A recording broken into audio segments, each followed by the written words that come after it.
Good morning, everyone. Good morning. So I first like to say thank you for the opportunity to share this time and space with you. And I have a quick question to get us started. Do you remember your first day of anything? Your first day at a new job? First day of middle school? Kindergarten? Okay. So envision your first day on a college campus. Envision yourself as a first generation college student and as a student of color.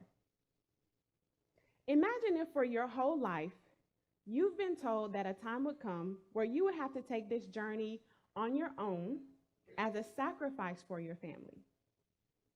And yet, because you're a first generation college student, you don't have anyone that you can lean on or anyone that you can call with questions about financial aid, maybe.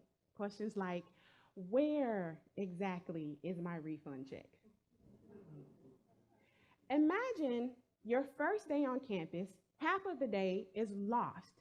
You're trying to navigate through the buildings and the hallways. And the second half of the day is lost in translation. You're trying to decipher this foreign language that your professor at the front of the room is speaking: organic chemistry, quantitative methods, entrepreneurship. Imagine how you might be feeling as this first generation college student with no one to lean on and very little understanding about what is happening around you. How might you be feeling? Deserted? Disconnected? No matter how you're feeling, I'll add one more layer of complexity to it. There's this thought that's been nagging you since you received your acceptance letter. It's a thought that you actually only hear when you find the courage to look yourself in the mirror. And that thought says, well, you don't belong here anyway. You're an imposter, and they're going to find out pretty soon. A couple of weeks go by, and your professors actually begin to expect you to communicate back with them in that foreign language. They say, well, certainly you remember everything we've talked about since the first day of the semester. And I know that you understand it because I'm just so good at teaching it.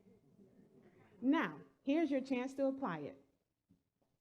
And with a smile on their face, a sinking feeling in the pit of your stomach, they hand you your first exam of the semester, whether or not you're ready for it.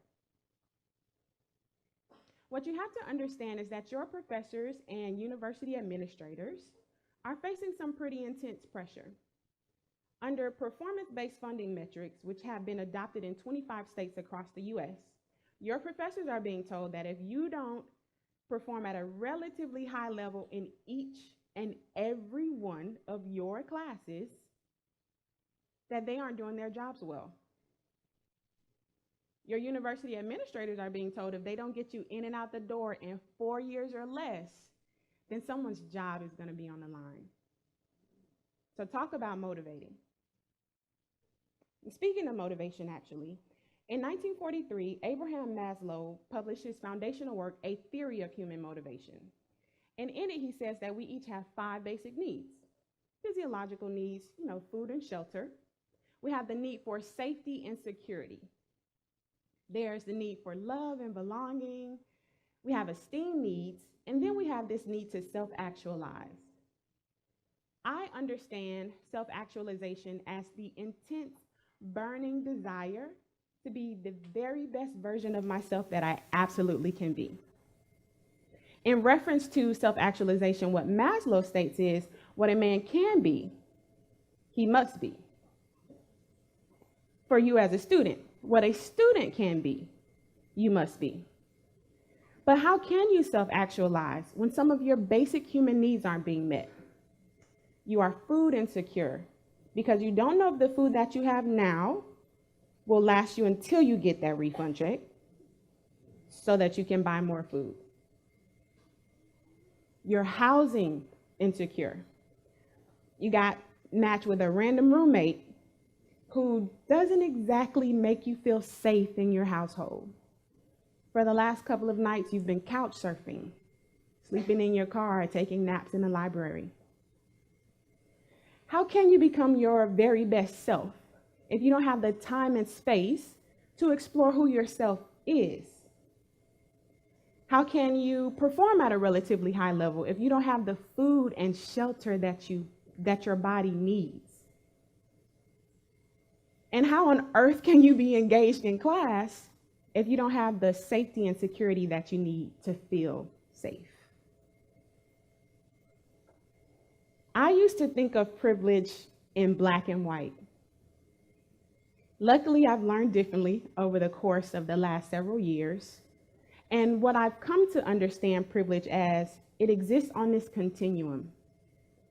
I started in a single parent household, but the encouragement that I received that led me to my education, my entrepreneurial background, and the expertise that has come from that has created privilege for me that I didn't know I could have.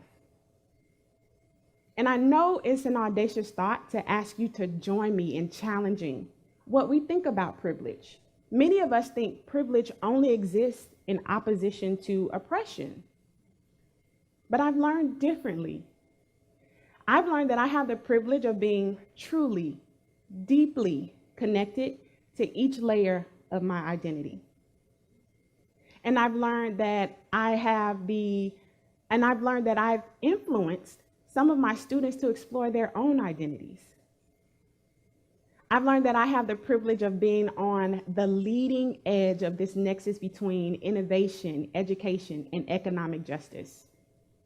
And I've learned that my passion for that has influenced some of my students to explore and approach that leading edge alongside me. Some of them have even preceded me in that, and that's such a wonderful feeling. Most importantly, I've learned that I have the esteemed privilege of knowing my purpose. I know the impact that I want to make on the world. And I've learned that I have empowered some of my students to explore their own purpose. So let's come back to reality. You're no longer that first-generation college student still wet behind the ears.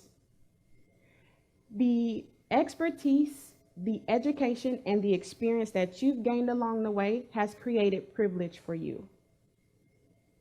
And my ask of you, my challenge to you, is to join me in creating some small victories for humanity. I ask that you would use your privilege to inspire those that you serve to explore the world more deeply and their role in it. I ask that you would use your privilege to influence your students, your patients, your constituents. Influence them to think more innovatively, take more calculated and informed risks. But most importantly, I ask you to join me in using your privilege to empower those that you serve to become the very best versions of themselves. Because after all, they absolutely must. Thank you.